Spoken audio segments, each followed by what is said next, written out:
and I saw, pause, my eyes crawled to a table. Paralyzed by pairwise dice, then attend to this heaven slice of an angel wrapped in skin. Throw dice and woes of life. Love deprived, looking her vibe. What's the meaning of life? One subjective paradise. Crystal chandeliers, moments reflected. Often mirrors a pit, quick, ready from ear to ear. Craving that radiant rain, rekindle the flame. Closer she draws near. Stay there, remove your underwear, shove it somewhere over there. In paradise, we know our purpose. In paradise, we know what our worth is. In paradise, we manifest dreams. In paradise, truth is what you can see. Yes, it is. The truth is what you can see. We know what our worth is. Hello, everybody, and welcome to this edition of the Unpopular Hour. I'm your host, Matt Clark, and I have calmed down quite a bit compared to what I was last night, compared to a lot of people were last night in my chat on After the Storm. And I guess just on Facebook in general, I had some people that were doing my chat and then on Facebook too, and people were going crazy. Thunder, of course, lost last night 121-119, blew a lead that we normally don't do, but teams have gotten us down. You have understand how we play. You stop SGA, you make him pass the ball, and that's the end of that. I've said that, many times on this show and my other show that we don't have Josh Giddey anymore. And when teams would double team and get the ball out of SGA's hands, it would go to Josh, and then Josh would do what Josh did, attacking and doing run over. And the only person we have that's even remotely capable of that is Caruso, but he's not Josh when it comes to that. Now, he's better than Josh. Defensively, he's more reliable offensively to shoot threes and stuff like that, 100%. But as far as distributing and doing that sort of thing, he's not Josh. And two things last night. Number one, we talked about SGA, when was it? 12 seconds ago, I guess? Something like that. And Dagnall does what Dagnall does. And like I said, the two things that he's fantastic at are out-of-bounds plays and developing talent. Those are undeniable. Okay, it's not even up for discussion. Runs the out-of-bounds play, and SGA scores right away. And then he turns around and fouls. So they get 2 free throws. We get the ball out of bounds. We make a pass inbounds. SGA's wide open. They don't even try to stop him, and he dunks it. It took a second and a half, something like that maybe. And then we pass it in, and we foul Gordon right away. Maybe it was 6 seconds left or something like that. And we foul Gordon right away. And I'm like, why are we fouling and we're up 3 with it? I don't understand. Now, the fouling part I get. But you don't foul 90 feet away, 80 feet away, and Jokic is on the bench. And Dagnall, of course, says, that strategy has worked in the past, and that's what we went with. When have we ever fouled up 3 90 feet away? Now, that's a strategy you use when you're behind 3. As soon as they get it in, you foul right away, and you go shoot. So they go shoot the free throws, and we get the ball down. If you're down 1 or down 3, whatever, hopefully they'll miss.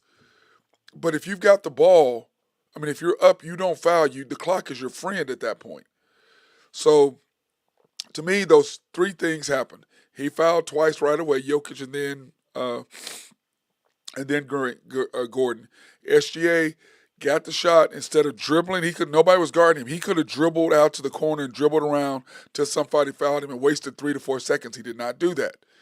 Now, Caruso looks down at the coach after they did for him to foul. And he goes, yes, foul.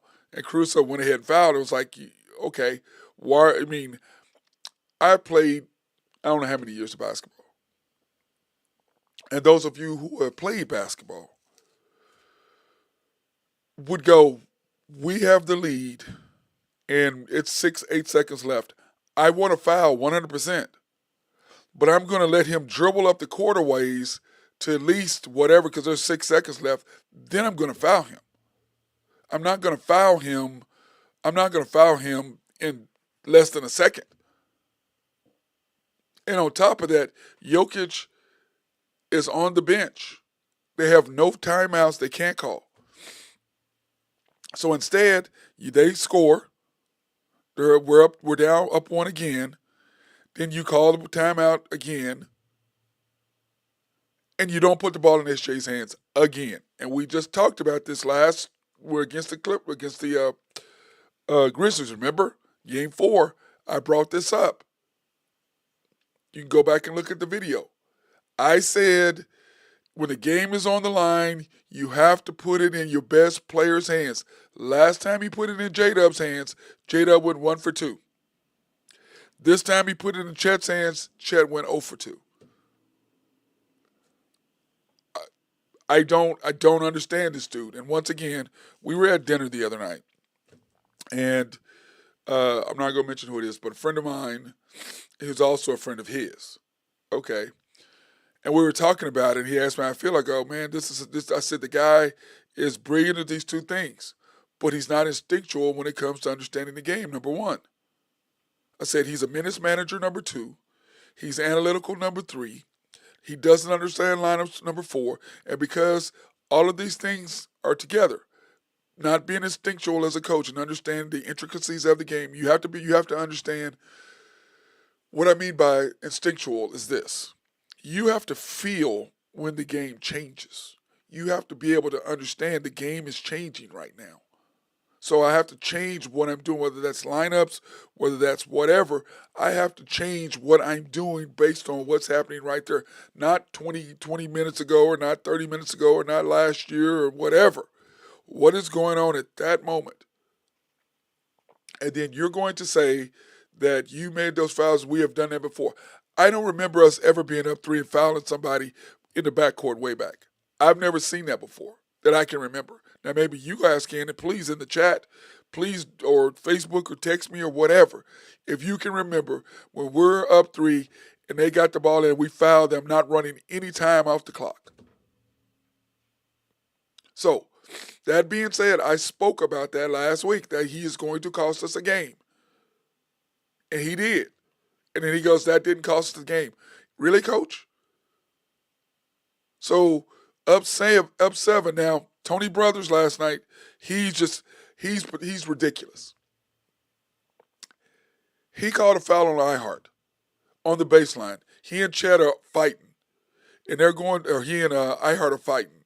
Joe Jokic. He comes off the baseline, Tony Brothers called a foul. I'm like, where they've been fighting all game long, and you're going to stop the clock? He stopped the clock 4 different times for Jokic to shoot free throws. Now, he had 40 and 22, and that's all they talked about. But he stopped the clock 4 times. 4 different times. And like one time he called a foul on SGA. Clearly, I'm like, what is this? Now, did SGA foul him early? Yes. He fouled him, and Jokic had the ball. SGA turned and run. Jokic went to make a pass and went, oh, shit, and lost the ball. Then Tony Brothers called a foul. Yeah, he fouled him back here, but it wasn't a foul when he did it. When he lost the ball, he slapped him on the wrist. And on top of that, where's the foul when Chet missed the dunk and he slapped him on the arm? Where's that foul? So, officiating can matter, but don't put yourself in that situation. Hey, Rashawn, what's up? Have you spoke to your inside source that told you that Mark changed since this game? No, I have not. I didn't see him last night. I will see him. I will talk to him. I did not see him last night. Then he said he's changed. Yeah, I will see. I'm gonna talk to him though, because to me, I probably won't see him. I won't see him this weekend. I won't see him for a couple of weeks. I'm gonna just text him, Rashawn, because I won't see him because this weekend I'm going to see my grandson. So I won't see him this weekend. So I'll text him and see. But yeah, I don't believe he's changed. He clearly said this is what we're doing, but like I said before, He's not instinctual as a coach. He is an analytical person. He sees things in black and white by numbers. That's what he does. And that's okay. But when it comes to winning games as a coach, you have to be instinctual. You have to understand this is when the floor of the game is changing. This is what I got to do. But he's determined to do things his way because they've been successful throughout the year. It's like this in minutes. SGA is averaging 36 minutes. J-Dub is averaging 34.8. Dort is averaging 29.6. Chet, 28.8. And I've talked about this before. If he doesn't do what I'm saying that he needs to do for us to win, we're going to get beat. 5-minute mark, take J-Dub out, play the guys you got to play. SGA, if you're going to put in Joe, that's fine. If he's knocking down threes, put him in. If he's not, he needs to go. Last night, if he's not making threes, he doesn't need to be on the court. We've talked about this over and over and over. He's a liability. Take him out. 5-minute mark, SGA, Joe, Kaysen, Caruso, Ihart, or Chet, whichever. Doesn't matter. Pick one. Then if that's not working, then you go SGA, SGA, Kaysen, Caruso, Wiggins, and Chet or Dort, depending on what Isaiah Joe is doing. You start the second quarter. Once again, we start the second quarter. We were going okay. 5-minute mark, you bring SGA in, or 6 minutes, whatever it was, you bring SGA in. Now, let me see, last night. Here's his lineups the second quarter. SGA comes in. It is 43-33 with 7:46. You have SGA, Kaysen, Caruso, Wiggins, Chet. You bring Jada back in. It is 46-39 with 5 minutes to go. That's what you do right there. Okay? The end of the first half, the score is 60-50. Now, I'm going to give him props for this, and you can too, Rashawn. He started Caruso instead of Ihart. Third quarter. Made the huge difference. And I was griping about his changes in lineups and what he was doing in the third quarter. I said, we're rolling.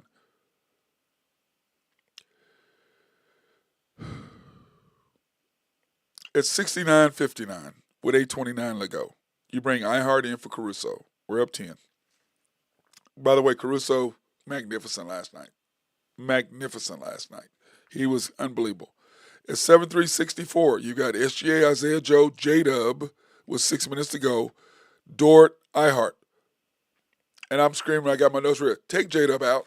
Why is he in the game? Take him out the damn game. When he takes J-Dub out, the score is now 82-77 when he takes him out. Now it's 73-64, and I'm like, take him out with 6:40. I said, take him out. He did.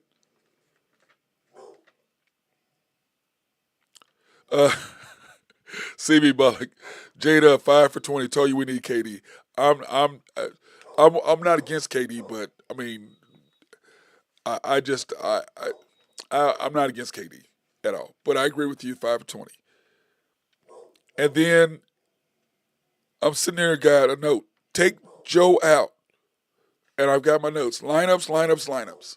Third quarter. That's where we lost the game. 90-85. Guys scored by 5. Once again, he doesn't get the flow. He is like, this is what we've done all year, so this is what we're going to do. Bro, this is the playoffs, not the regular season. Whatever the hell you was doing during the regular season, you can't maintain the same mentality during the playoffs.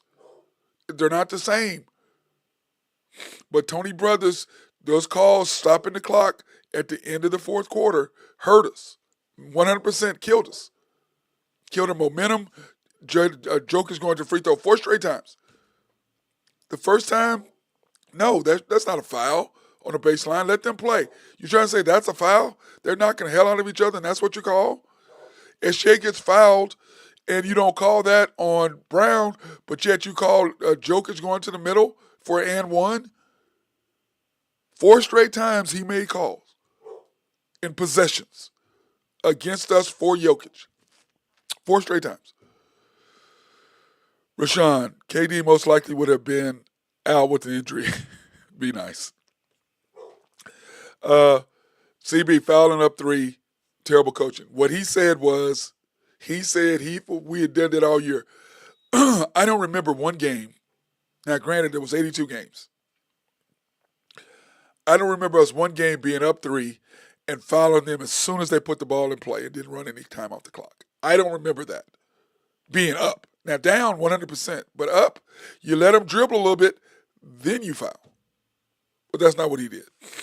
So fourth quarter, 100 to 90 with 8:29. He brings SGA. You got SGA, J-Dub, Dort, Wiggins, Chet. I'm like, what are you doing? Take J-Dub out the game. But he won't do it in the fourth quarter. He plays in the fourth quarter. And then, of course, he makes the bonehead plays down the stretch, or bonehead calls down the stretch. I don't understand it. I don't understand it. So let's go ahead and let's look at the stats for the game, okay, guys? Because I'm still a little hot under the collar. I really am still a little hot. Here are the stats for the game right here. Thunder 121, 119, or 119, 121, however you want to look at it. Excuse me a second.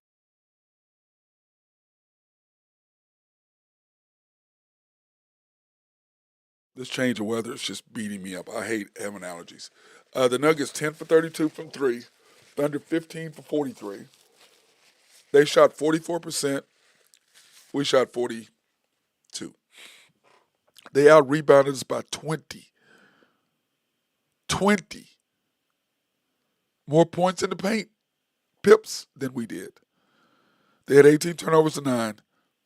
32-23, we outscored them on the bench.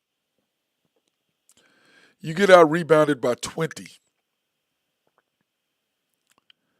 They have more pips, points in the paint, than we do. That doesn't happen. We're number one in allowing points in the paint at 41, whatever it is. We give up 13 more points in the paint than we do to anybody. And here are the game stats. This is what made the difference in the game to me. Okay? When you look at the overall stats, to me, this is where those stats right there, being out rebounded by 20, and then the pips that they scored, along with the coaching and along with the SGA not, instead of not getting that late, knocking down that, dunking the ball, go ahead, dribble out to the corner and waste time. He did not do that. He could have done that. He could have took 3-4 seconds off, which would have made the difference between at the end when Chet missed that second free throw for them to be able to dribble the ball up the court and hit Gordon. He would not have had enough time. So we got to put some onus on SGA as well. Guys, let's not do the coach too. SGA's got to be smarter than that. Got to be smarter than that. Chet, 5 for 11, 12 points, 6 rebounds, 4 blocks. J-Dub, 38 minutes. Chet, 28 minutes. 5 for 20, 2 for 9, 7 rebounds, 4 assists, 2 steals, 2 blocks, 16 points.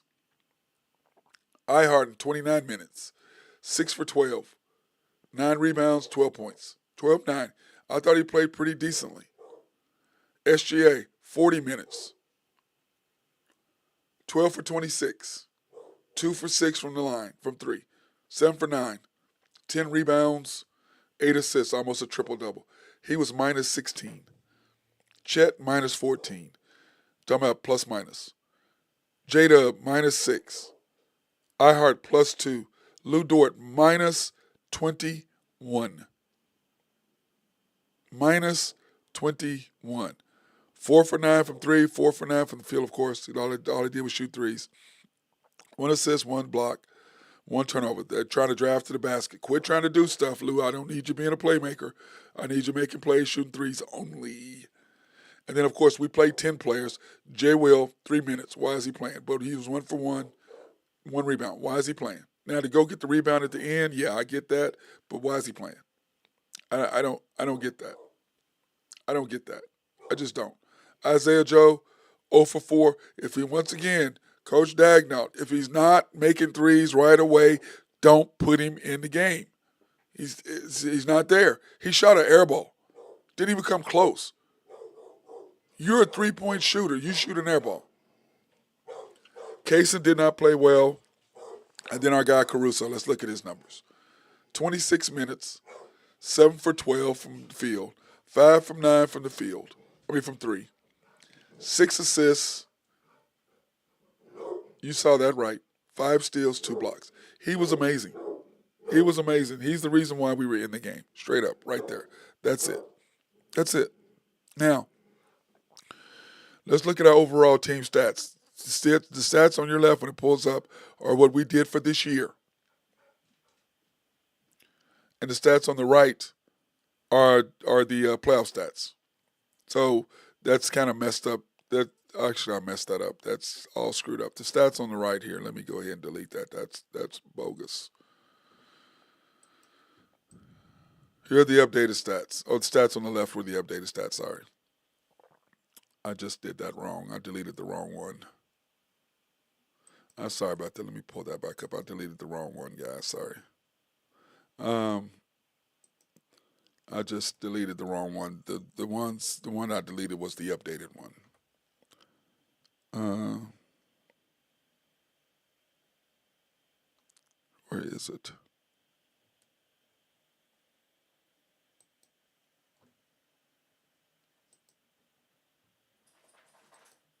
There we go. Yeah, this one that I'm deleting is the old one. This is the updated stats for just the playoffs. Okay, this is just the playoffs. SGA averaging 28, shooting 41% from the field, 26 from three, 88 from the line. J-Dub, 21% from the field, 21 points a game, 47% from the field, 26 from three. You can't keep doing this, guys. Look at this. We've got to. This is not. These aren't good stats for us. Look at this. SGA 26, Jub 26, Chet 37% from the three, Caruso 45%, iHeart 0%. Of course, he still hadn't made a three all year long. Wiggins 35%, Dort 31%, Joe 34%, Wallace 22%. You're not going to beat people shooting like that. You're not going to beat people shooting like that. You're just not. And then when you look at the free throw percentage, 20 of 30 last night, 20 of 28, you're not going to beat people like that either. But now, after saying all that, let's get down to it. Number one, it's game one. Okay, it's game one. It's I said this before. Games 1, 3, and 5 are important. Why? They're important for the opposing team to come in because if they're going to steal one, especially teams that have been had sat out, we lost, the Cavaliers lost, the Celtics lost. All three of these teams all set out at least a week or so or significant minutes, significant time. All three teams lost the first game. The Celtics were derailed. I don't know what the hell Jaylen Brown was doing, putting the ball. Mikal Bridges, great play, stealing the ball from him right at the beginning. We all lost. We lost, Cavaliers lost, Celtics lost. Okay? And then, of course, the other number 2 seed is not in because Houston got beat by the Golden State Warriors in Game 7. So all the teams that had days off got beat. Us, Celtics, Pacers. I mean, us, Celtics, Cavaliers. Now, granted, Porzingis got hurt. I don't think the Celtics lose if because Knicks can't beat them with fully loaded. But they won. The Cavaliers, without Darius Garland having a point guard, that's problematic for them. But the Pacers are pretty good. They went and got game one. So game one is important. If you're not the home team, you want to win game one because then that shifts everything back to you having home court advantage. If you're the home team, you want to win that one.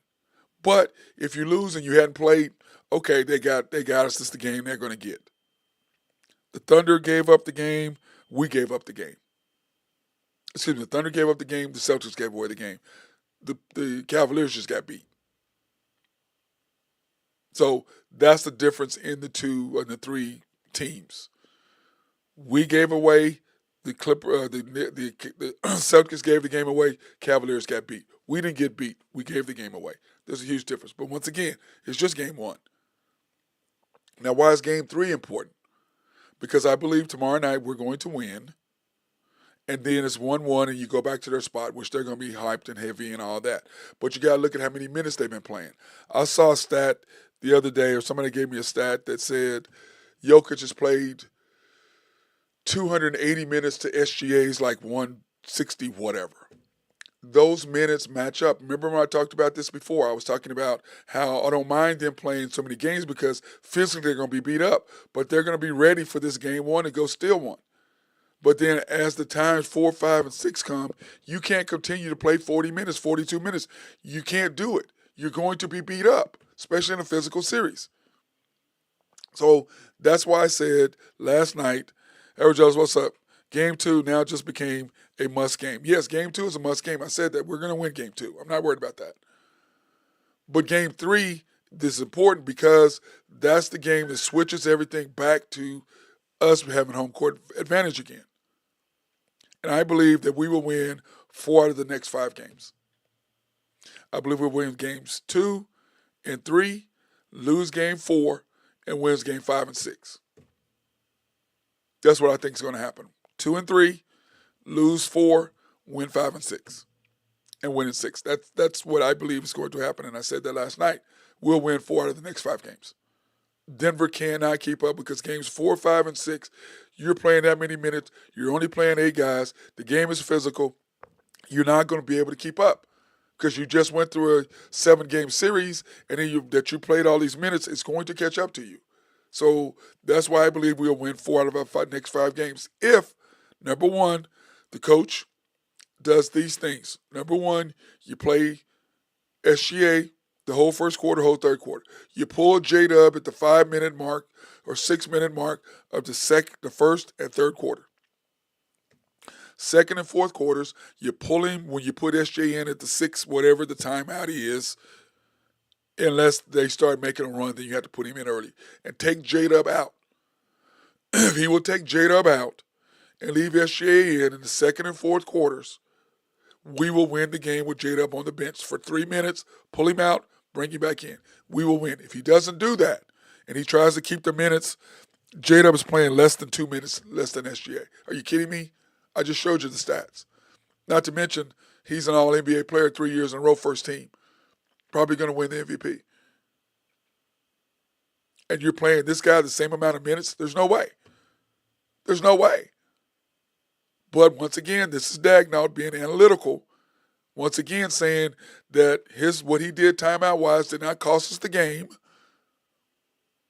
Running no time off the clock didn't cost us. So, but that's how I believe. It's just game 1.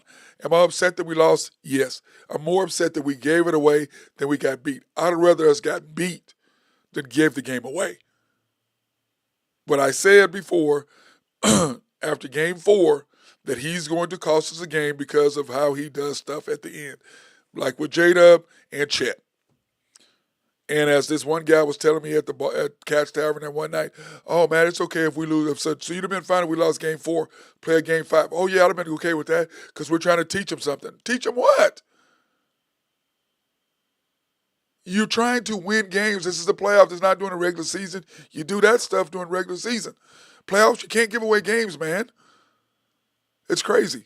I just don't understand it.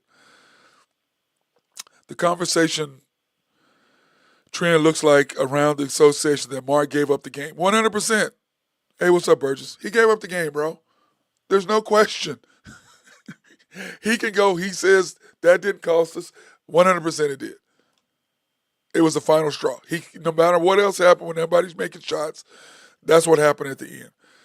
We'll come back and talk about this at the end. All right, here in just a second. Let's go ahead and take a break and thank our sponsors. SRB, if you have needs for engineering, surveying, or planning, hit these guys up over there. If you have a water treatment plant in your city or your county, these guys will take care of you, as well as if you're building a new complex or new building, they can lay it out for you and make sure everything is perfection. Oak Grove Trucking, if you have needs for dirt, rock, or sand to be moved, hit our guys up over there. They'll take care of you and make sure everything is fantastic. YNB, family owned and operated since 1912. They are the bank that makes things happen. They're an equal housing lender, a member of the FDIC. Proud sponsor for us to go out and support women, minority, and black-owned businesses in the Oklahoma City area. You can pre-qualify online at www.ynbok.com. That's www.ynbok.com. And in fact, today we're supposed to be at George's Happy Hog, but it's raining, and I don't take my equipment out in the rain, not doing that. So That's why we're not at George's today, but we'll try to swing by there Thursday because I want some barbecue. I don't know about y'all, but I do.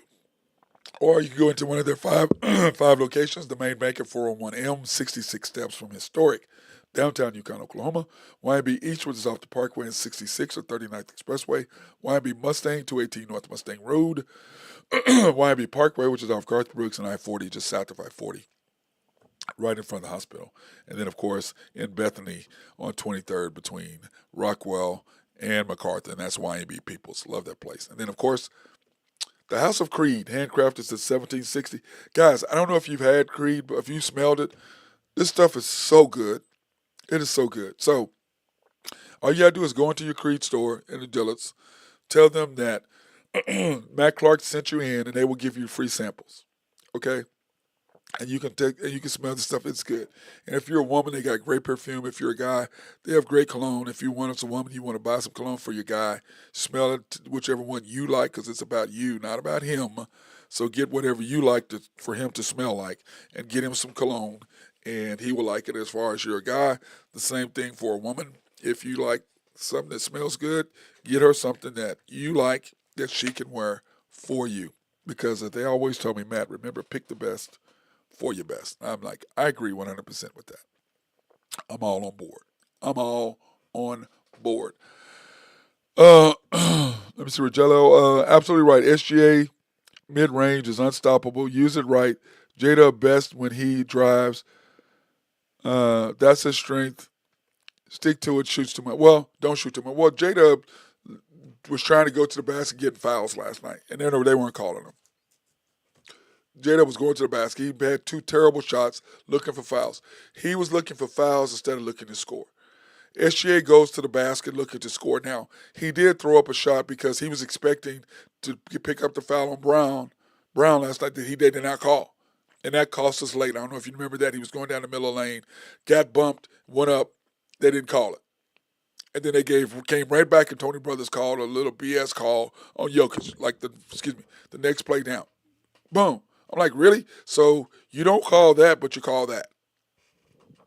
But once again, Tony Brothers, because of his 4 straight calls against us, lengthened the game, got Jokic in rhythm to knock down that 3. Because as I said many times, as a coach, I would tell my players, and I knew this, my coach told me this, if your shot is off, Matt, get fouled, go to the free throw line, make some free throws, get your rhythm, and then when you go to shoot again, you'll be in rhythm to score. That's what happened with Jokic. He was missing threes. All of a sudden, bam, knocks down a 3 late. Why? Because he had just shot 6 free throws. So, yeah, he's in rhythm then. SGA, on the other hand, is not going to shoot free throws, even though he did shoot 9. But that was clearly a foul. But what he's got to understand is you're not guaranteed that now. So when you go to the basket, you got to go thinking, I'm not going to pick up. They're not going to give me a foul because it's clearly a foul. But like Bron, that's a foul. You go up, you bump him as he's shooting. That's a foul every time. Playoffs, maybe 50-50. Maybe they call it, maybe they don't. But you got to count on them not calling and look to score. That's the difference. Now, that being said, am I worried about game 2? No, guys, I'm not worried about game 2. I'm not worried, and neither are the odds makers either, because remember, SGA's played 4 games in 20 days? He's off. We're off. We've been sitting. So I'm really not worried about that. We'll be fine. But like I said, that first game is the game that you're going to get. And when you look at the Thunder game tomorrow, look, we're already favored. 10.5 over under 230. We're favored 10.5 because they believe like I believe. I'm not worried about tomorrow. We're going to handle our business. I can promise you we're going to be a completely different team than we were last night. So 10.5 point favorites, over under 230.5. I'm not worried about it. I'm just not. I was more worried about last night than I was today, than I am tomorrow, if that makes any kind of sense to you guys. I'm not really worried about it. I knew that it was going to be a tough road for us, but, you got to get that first game. And once again, coach is not taking responsibility. Everybody else is killing him because it's facts. Yes, Rogello, 100%. Tony Brothers put him on the line 4 straight possessions. Stop the clock 4 straight times and put him on possession. Because, number one, that gives them a chance to rest. The pressure's not on them, so they get to rest. They're only playing 8. They've got a 7-game series, so that hurts us as well because now they're resting, going to the free throw line. But it was bull. But still, that being said, you have to have somebody that when SGA, they double team him and it's coming and he gives the ball up, you have to have somebody who can finish. And that was Caruso last night only. You had 2 guys last night, Caruso, SGA. The others, as Shaq calls them, were non-existent. J-Dub, non-existent. Chet, okay, but he got tired at the end. It's like the stupid fouls on fouling Jokic. Like I see these guys reaching their hand down on him. What are you doing? Don't get your hand near his hand. Keep your hand up by his face. What are you doing? Iheart, stupid foul on him shooting a 3. Chet, stupid foul shooting 3. What are you doing? You don't bring your hand down. Who the hell is teaching you defense? Keep your hand up by his face. Don't get near him. It's late in the game. Why are you putting him on? Don't get near him. Who the hell is teaching y'all defense? Somebody who obviously wasn't very good at it. You don't put your hands down. You keep your hands up. Because what happens is you start doing this, he comes up, your hand's going to hit his arm. Because he's going to come up right there. If he sees you doing that, he's going to come up and you're going to slap him on the arm. 100%. Just keep your hands up. Move them side to side. Don't get near him. Stupid foul by Hart. Stupid foul. I mean, it was J. Will. I'm sorry. J. Will is who it was. And Chet. It's 2 dumb fouls. But J. Will is being aggressive, and he hadn't played, so he's trying to do what he can do. I get that. He shouldn't be on the floor. We even went small last night, and we talked about that. Nathan did last night. Can't do that as well. But all this being said is, it's just game 1. Go win game 2. This is important. You win game 2. You go win game 3. They're in Denver. I believe it's going to be tough for us to get game 4. You come back here. Is it Tuesday? I think it's Tuesday. You win game 5. Pretty easy. Not hard. That's how you get it done. Then you go to there and you win game 6 because they'll be exhausted by then. It's not hard. Now, let's look at the games tonight, guys, and see who's playing tonight because there's going to be some good games tonight as well. The games today, you have the Pacers and Cavaliers, and the Pacers, of course, 1-0. I believe the Cavs are going to get them. Donovan Mitchell's not going to go 1 for 11 again. That's not happening.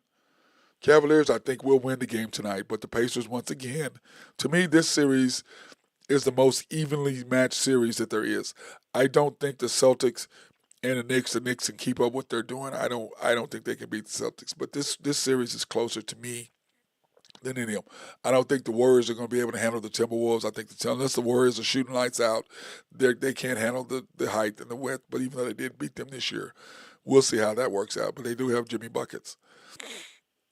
If you look at the game last night, result says, excuse me, you have to be more physical. Jokic and their other players like to push around. Now, I agree with that, but the whole thing, Jokic had 5 fouls. Remember that.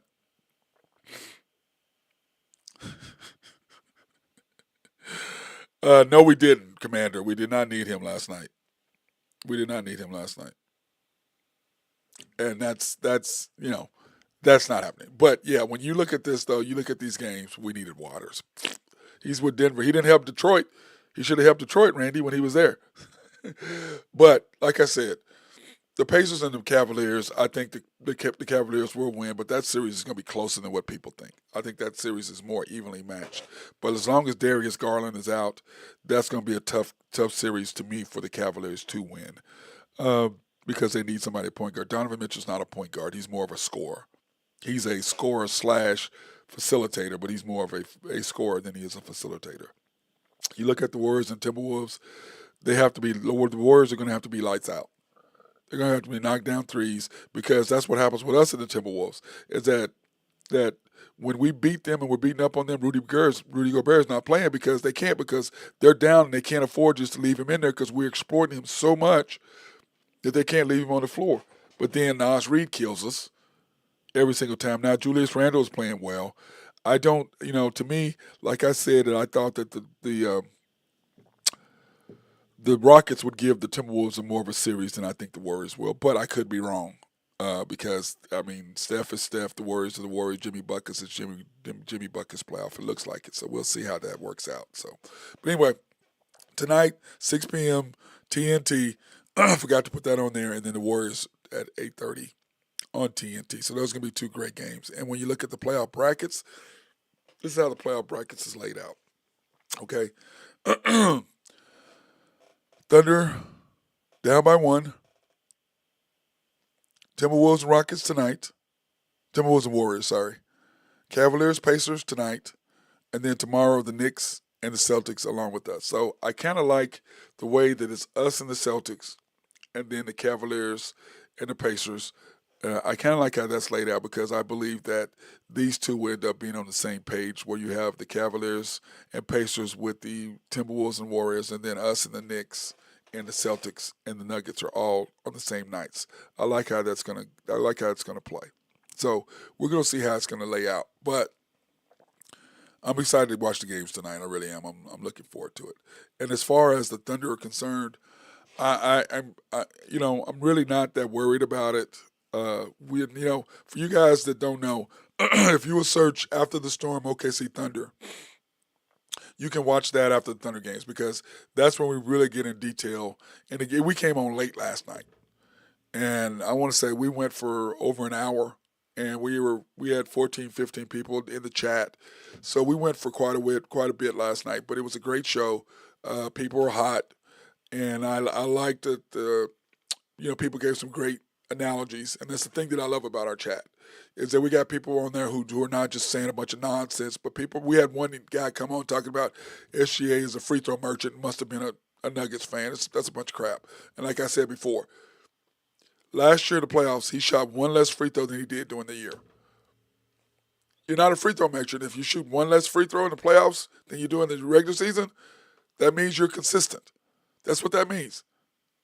That's 9 free throws a game. So that's a bunch of crap. I'm out on that. My holy king OSU OKC a disappointing loss. Yes, it was. And my thing is this: we gave one away. And like the coach said, he didn't blame. He took no responsibility at all for his actions. I just don't understand. I understand fouling, so they don't shoot three, so they don't get a chance to knock down a three. I get that. But you let a little time run off the clock before you foul. And then on top of that, when we fouled Gordon, Jokic was on the bench with no timeouts. So why are we worried about them throwing up some sort of three? Just guard them tight. You have Gordon with the ball trying to dribble up the court. That's who you want dribbling up the court to try to make a three? Was Caruso guarding him? How's that going to happen? The coach needs to take responsibility, but he's not going to because he doesn't get it. Once again, he's an analytical person. He is not a guy who's instinctual. He's just not. And I had people blowing up my phone. My guy Chuck Davis was hot. He was at the game. I didn't get a chance to go last night. We'll be there tomorrow night. We'll be there for Game 5 too as well. But he was hot last night. He's texting me, blowing up my phone. I had to call him. I said, "Man, you all right?" He was hot. He was. He was hot last night, which is understandable. It works that way sometimes. But that being said, remember, guys, it's only game 1. It's just game 1. But game 2, he's going to have to change the strategy. And as I've said, and I said this before the series started, before the playoffs, if Dagnall sticks to what he has been doing, we're going to get beat. I've said that. We're going to get beat. All these people that like him, I said, you can like him all you want to. If he don't change, we're going to get beat. He's not the guy. So this is your second year in a row that you've wasted a team that has a chance to win something because he doesn't get it. He's an analytical person. He was brought in, play because at that particular time, we weren't trying to win. We were just trying to develop players and trying to get in there. He was great at that. You got SGA, then you drafted Josh. They clicked about midway through the season when I started doing this show 4 years ago. I said, hey, we have something here. Let's go. We got something here. And then we shut it down. We ended up getting Chet and J-Dub the next year. We were supposed to win 23 games. I said we'd win 40. Everybody told me I was crazy. We won 40 games. And to me, all these people who have all these shows on YouTube and all this stuff, and you act like you know what the hell you're talking about, where the hell were you back then? You were one of the people who said we were going to win 23 if you were doing a show, but you weren't. You're only doing one now because the Thunder are there and you're trying to get out the deal. But what are you talking about? What are you breaking down? Where were you then? How many shows have you done? How many games have you watched? That's all I'm saying. I've done 300 and something games. I know what the hell we are. I know what we're doing. I've done 200 and something, whatever it is, how many games I've done. I know what we are. I know who we are. I know what we can do. I know what kind of team we have.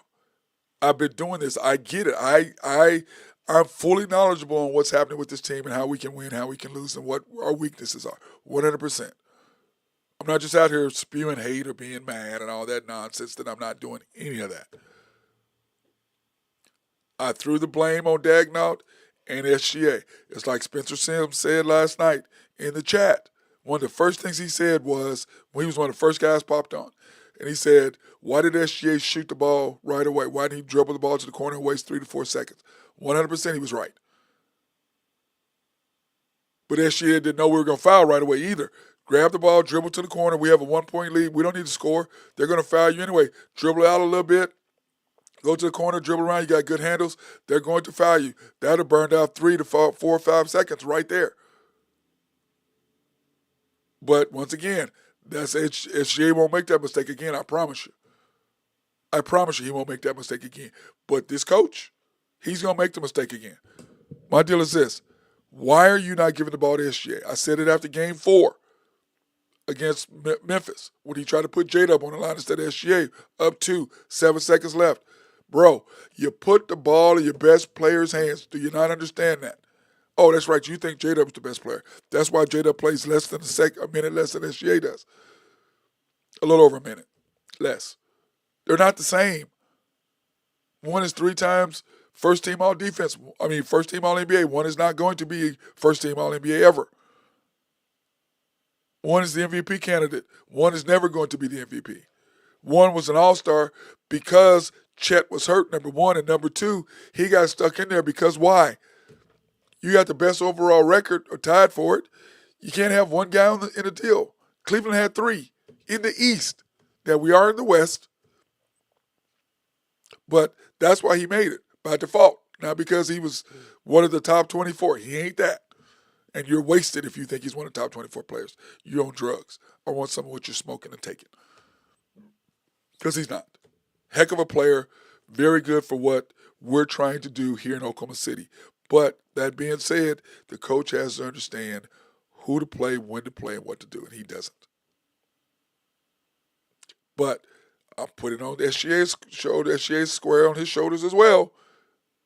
You got to understand the situation. We're up 1, 9, say whatever it was, dribble out a little bit, waste some time, let them foul you, then do it. Then you're up 3, make both free throws. They come down, they got to throw up a 3, some sort of miraculous 3 they got to make with no timeouts. So that's what happened. Okay, but now let's move on to what we're going to do. Here's our schedule. Okay, guys, and this is what we got to worry about. The past is the past. We got beat. It is what it is. Now, next game, tomorrow night, 8:30 on TNT. Then we play Friday night on ESPN. And then Sunday at 2:30 on ABC or ESPN, whichever one we're going to be on. So that's where we're sitting right now. This next game, you got to handle your business tomorrow night and win that game at 8:30, which I believe we will. We're 10.5-point favorites. I believe we'll win that game. I don't want it to be a blowout. I want it to be about 10 because I don't want them resting. I don't want them where they can sit and rest and get weight and rest for game 4 or game 3 in Denver. I want the game to be close, 10 points or so where they have to play have to burn energy, have to be physical. So when we play them on Friday night, they still will be worn out because that would be, what's that, 7, 8, 9? That would be their 10th game in what, 14 days? 16 days or something like that. So, or well, let me see the ones they played every other day. That's 14. Every other day, what is that? That'll be 7, 8, 9 games in 18 days. So I'm okay with that. Play them again, keep the game close tomorrow, but beat them significantly where they can't rest. You come in, one night's rest, fly to Denver, Mile High City. They're going to be tired because, once again, I don't know if you've been to Denver, but the air's a little thinner up there. We go up there, we get game 3. And like I said before, I believe we'll win 4 out of the next 5. I believe we'll win tomorrow night. I believe we'll win Friday night. I think we'll lose Sunday. And we'll win Tuesday. And I think we'll win again Thursday. That's what I think the schedule will be. I think we'll win tomorrow. I think we'll win 4 out of the next 5. We win tomorrow. We win Friday. We lose Sunday. And we win Tuesday, and then we win Thursday. That's what I think we'll beat them. That's my thing. I think we'll win 4 out of the next 5. That's what I've been saying, that either we'll win the next 4 straight or we'll win 4 out of 5. I think it's going to be hard to beat them, sweep them 4 straight games. But they're only playing 8. And once again, Coach, this is the simple scenario. First and third quarter, take J-Dub out with 5 minutes to go. SGA, Isaiah Joe, see what he's doing. If he's knocking down shots, great. If he's not, out. Kaysen, Caruso, Wiggins, or Dort, and Chet, or Ihart. Second quarter, 6 minutes, 7 minutes ago, whatever it is, pull J-Dub out. SGA, the same group, running again. Sit J-Dub for about 3 or 4 minutes, bring him back in, let SGA finish out the quarter.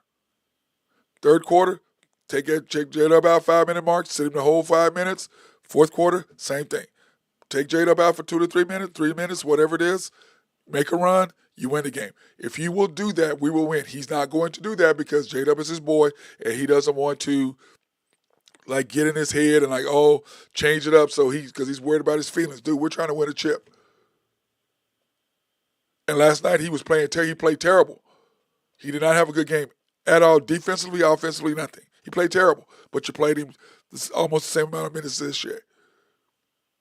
Second most minutes. Your second best player is Chet, not him.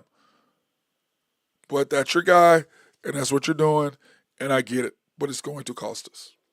Sorry, it's going to cost us, as I've said before. I hope that I'm wrong. I would love to be wrong about this dude. I'd be love to be wrong about what I see coming down the pike if he doesn't change. Now, I am going to talk to my guy Rashawn and find out if he's still. First thing I'm going to text him, I thought he was going to change.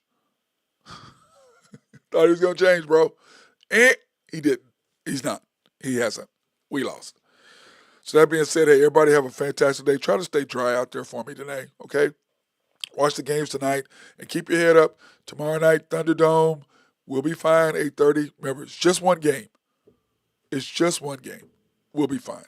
That being said,